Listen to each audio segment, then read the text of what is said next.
So these are trigger points that, okay, I got to now be accountable and figure a way out of this. I just don't know what the heck a vaccine does to us and for how long. Yeah.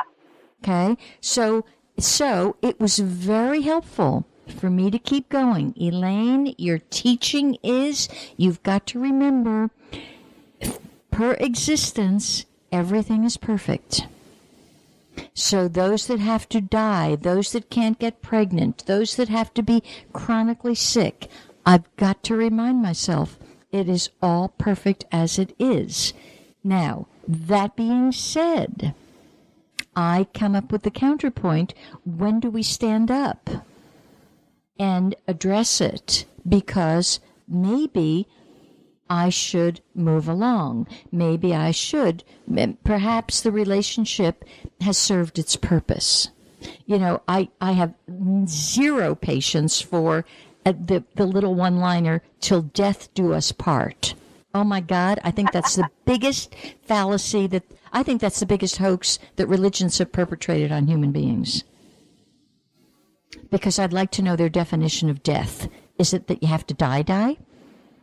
You could have a major transformation. You could go through a horrendous illness and come out on the other side. You died in that illness, but you're still in your body. So maybe you have to really examine, is it going through rough waters that, okay, every relationship has that. And I'm going to, really, really give it a better shot, and we're going to communicate better, and he's going to be more conscious of your sensitivity. If that can be accomplished, great. But in all honesty, there are some relationships I shake my head and I'm like, why was nobody truthful here? You don't fit together. What's the deal? Yeah. But, before you get to that point, there's a lot of investigation. There's a lot of communication. You just don't go, like the flower children, oh, well, that didn't work out, on to the next one, because then they've had 5 and 6 and 7 marriages, and they didn't work out either. Right. So it gets back to, I really try to keep it simple for myself. Only the presence is real. And trust me, people bugged me over the weekend, and there was like this, you have a low-grade fever. I had a low-grade mantra. Only the presence is real. Because I fully understand that knowing that allows for almost a sense of expansion of consciousness. Now, it's just a sense because you can't expand your consciousness because it is all in all. It's perfect. It's humongous. So that's why even things like seeking enlightenment, bogus. So why would that possibly be bogus? Because you are enlightenment. So I keep, it's a discipline, Shannon, and it's sometimes it feels lonely. That was my biggest thing, loneliness, or a sense of almost depression, because you're trying to stay on point with there's nothing to fix. There's nothing to fix. And I'm wanting to run up and down the streets banging a drum saying, please be careful of what you're doing. I have learned in the supermarket, I've got to mind my own carriage. I can't even look left or right to see what they're putting up on that conveyor belt. Yeah. Because it's all perfect. And if they want to poison themselves and their families, it's all perfect. And it's not mine to change. I gather you have to be an East Group kid, or you wouldn't be so shuffled around this year. Tell me. No, I am. Yeah. Yeah. I think I'm Kua 3. 3? You think you're 3? Number 3? Wait a minute. Yeah. Tell me just give me your year of birth. 1970. Okay. And after February? May 20th. Yeah. Okay. Yeah, you are Chen East. That's number 3. And, okay, and just so you know, May 20th, right now, just to make matters even happier for you, you are in what I know to refer to as a transition cycle. But trust me, when I teach this and I feel people are kind of nodding off with indifference or just nodding off, period, I will go right between the eyes. You are in your dying cycle, the 52-day window prior to everyone's birthday, every single year. It's the natural shedding of the skin, whether it be mentally, financially, emotionally, psychically, cosmically, any which way you want to slice it. You're releasing. We are still connected with the cyclical patterns of death and dying. You have a natural autumn and winter. And so you're in winter. And so, yeah, this would not, in a dying cycle, it's not necessarily the best time to restructure your marriage. It's the time to explore it. It's the time to look at it from every aspect. In winter, you're quiet. Winter is, animals are dormant. So you're probably not going to have that heartfelt conversation. But I'd be getting a notebook. I'd be making notes about what do we need to discuss. And oddly, by May 21st, probably some of it will have dropped away. Because some of it's going to drop on the 5th. Yeah. It'll just drop away by itself, especially if you start commanding this stuff. Drop it. That'll help you.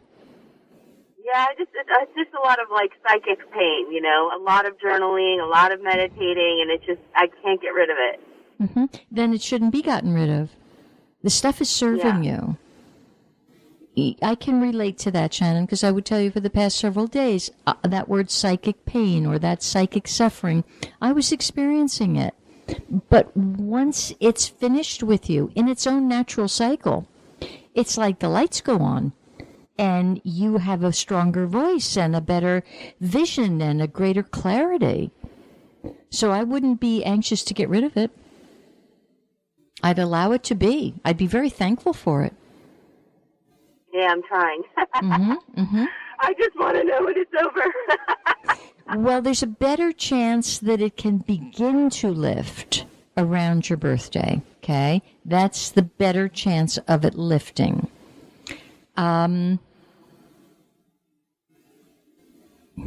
It'd be interesting to know, and you don't have to give me now because I doubt you know, but one good question for you is, what's your idea of personal illumination? And that can all be transformed this year. Personally, I use lots of tools. One of my favorite go-to tools is Osho. I just don't get too far without him because he understood that there's nothing to fix. He was pretty darn smart. And, pretty darn smart, which is why apparently our government did him in. Probably a little too rebellious and avant-garde for their liking. And that's the name of the game. So I want you to be a complete rebel, but to be that strong in that, you're going to have to allow for this disquiet, the same as Sydney. You have to allow for it. It's part of something's being shaken off. And what's happening is really what I'm seeing full on. There's like clouds that have been lurking in the minds of all of us because we've been brought up with rigid ideas of good and bad and sinful and virtuous and acceptable and unacceptable. Imagine telling a 10-year-old or an 11-year-old, Russia and all of its people are evil. Really? Think of what you've been indoctrinated with. think of what you've been vaccinated with, because we've been vaccinated with this garbage. And that's got nothing to do with the fluids that they're pumping into you. Yes. So you're just the product of conditioning, and that's what I suggest you drop. Drop your conditioning. That's very helpful, and I appreciate it. All right, then. Carry on. Thank you. Goodbye, honey. Bye. Well, you can gather from the tone of things here today, I was very triggered by watching these episodes of The Truth About Vaccines. And I know some of you will take the counterpoint with, well, if I wasn't vaccinated, I would have gotten this. I understand that. And they're not saying don't ever have a vaccination. They're actually more likely to say spread them out and start later. And it's very, very interesting. I don't know if any of you were brave enough to watch, go to the movies, and or order your copy of the movie Vaxxed, which was absolutely revolutionary in its presentation of truth, because this dear planet, Earth, has gotten so untruthful, so inauthentic, it's just pitiful. However, it's in this movie, in one of the episodes today, they were showing Dr. Wakefield, who was actually in the movie Vaxxed as well. Dr. Wakefield worked in the system, was a fabulous scientist, an authentic, integrity-filled man. And he began, through his research, to suspect certain links between vaccines and autism. And he wrote a paper, apparently, like a very long paper, and he had 12 other top scientists up from the world-class best scientists, participate in this paper. Well, he was singled out by the CDC, which is the Center for Disease Control, and he was vilified. His reputation was 100% destroyed, and he was kind of left to his own devices. Interestingly, 20 years later, a whistleblower from within the CDC at this point wrote to him and apologized for destroying his career and said, "We have come to understand what you said to be true, and I am so sorry, and I hope there is some way to begin to restore you and your career." Whoever this Mr. Wakefield is, his name intrigues me because obviously he's carrying the vibration of wake. He's awakened. This man is awakened. His response was so loving and so forgiving. I think he said it's similar to, "I forgive you for everything. My concern is that we have healthy children and healthy people on the planet." Now, that's a big soul. And I can't understand why any of you would not want to see something like this. Why would you not want to know that things have come full circle? That maybe the junk they're selling to you as vitamin water or some... Oh, here's one.